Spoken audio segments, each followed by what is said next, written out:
So, my brother, for Christmas, bought me a Philips CDI. It was a console that I'd been looking to get a hold of, but I never really wanted to spend the money on it, seeing as how the game library wasn't great.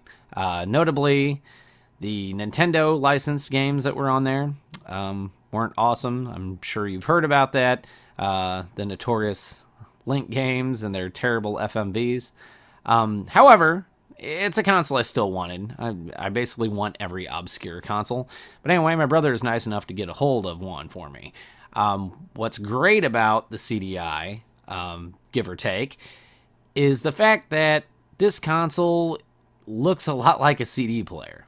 My brother got it at a second-hand shop, and they were selling it as a CD player, so I'm sure he got it for next to nothing, which is great for somebody that's looking for one. Maybe not so much for one or somebody that's trying to resell one. But yeah, so having said that, he got it. Of course, it didn't have any sort of controller or power supply. However, power supply wise, it's just a normal AC cord. You can use the same AC cord you have with, say, a Sega Saturn or whatever. Like, if you wanted to get a new cord, it's $5. So anyway, that wasn't the issue. The issue was the controller. So there's multiple controllers that were released for the CDI. One was kind of a presentation type of controller, which I would never want to use to try to play games. It looks completely terrible. So that's on the lower end spectrum of the $50. On the upper end spectrum is a controller that actually looks pretty decent. It looks like a Gravis pad if you're aware of like mid-90s video gaming on the PC. The Gravis pad was actually awesome. I've never tried the CDI basically version of that controller. But yeah, that's more along the $100 range. Well, I have no intentions of paying $100 for a controller, especially one that might be kind of shoddy and crap out on you eventually anyway. However, lo and behold, that's when I came across an alternative, which, I found it at cdii.blogspot.com. And they had an article. Somebody created a program for the Adreno that you can use a standard Super Nintendo controller, and then it'll convert it to a CDI.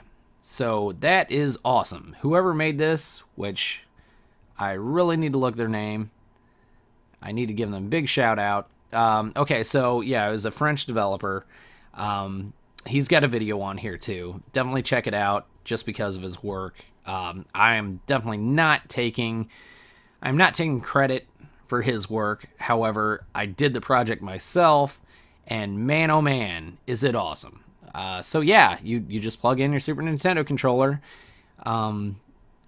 into the best way to do it, the way I did it, was I took a Super Nintendo controller and then I got a extension cord for the Super Nintendo. So that way, the one end of the wires of the extension cord I could just plug into the Adreno board, and then the other end would just plug in like as if it were the system.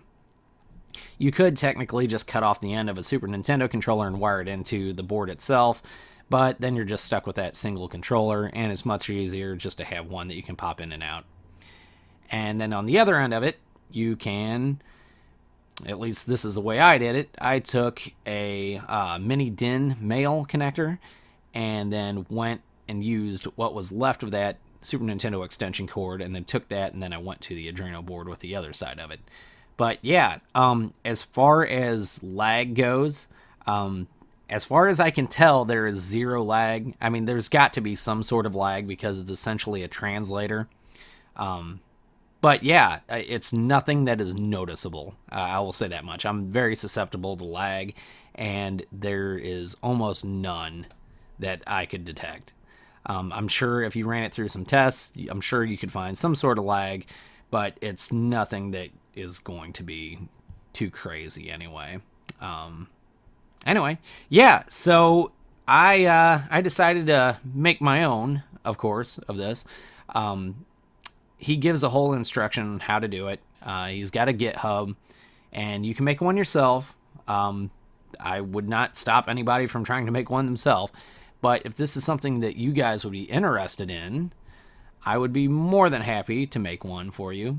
I actually made mine, and then I took the board and then I shoved it inside of a Super Famicom shell because I had some Famicom shells laying around from doing different reproductions and such.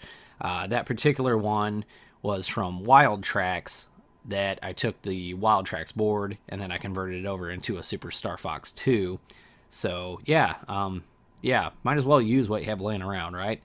So yeah, anyway, super happy with this controller mod. Super happy my brother got me the CDI for Christmas.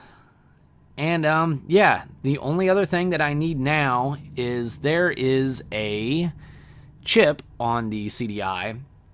It's a RAM chip, like basically it's save RAM.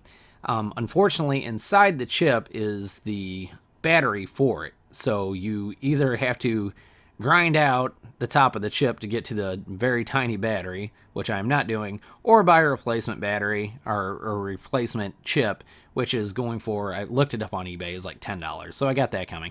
So if you do want to play the Zelda games on the CDI and the save RAM is bad or whatever, yeah, about $10 is what it's going to cost you. As far as I can tell, it's just swap in and swap out. I'm not sure if the chip is socketed in the system or not. I guess I'll find out as soon as it shows up. But I mean, it's not going to be an issue for me to desolder it and solder a new one in if that's the case. But yeah, anyway, what I've played on the CDI so far, I've enjoyed. Seventh Guest, pretty cool. You know, it's got Space Ace, Dragon's Lair, all your FMV games and stuff. And yeah, I enjoy it. I mean, it's not a great console. Don't be fooled. And there's only a handful of good games, I would say, to play for it. But if you look at the list of games that are on there, a lot of them were mid-90s PC games and such. There are also some other versions of other games that you might not get a hold of normally. But yeah, it's generally FMV style games. One that looks really interesting but is impossible, Returned Cyber City, I want to say is the name of it. It's an impossible game, but it looks awesome. So maybe I'll look into getting a zapper for the, or a light gun. Zapper is synonymous being with Nintendo, but a light gun for the CDI. They're going for around $50 and stuff, which I would rather not spend that kind of money. But until somebody makes an open source project to use like a Nintendo Zapper or something like that for it, yeah, I probably won't buy it. We'll see. We'll see. I got plenty of Zapper games that I can use otherwise. So yeah, anyway, very cool project that this guy did. If anybody's interested in having me make one for them, I would have no problem doing that. With everything said and done, I'm thinking about $55 shipped. That would sound good. That would buy the materials and my time, I would think. So anyway, yeah, if that's something you want, just let me know. And yeah, anyway, as always, thanks for watching, everybody, and I will see you later.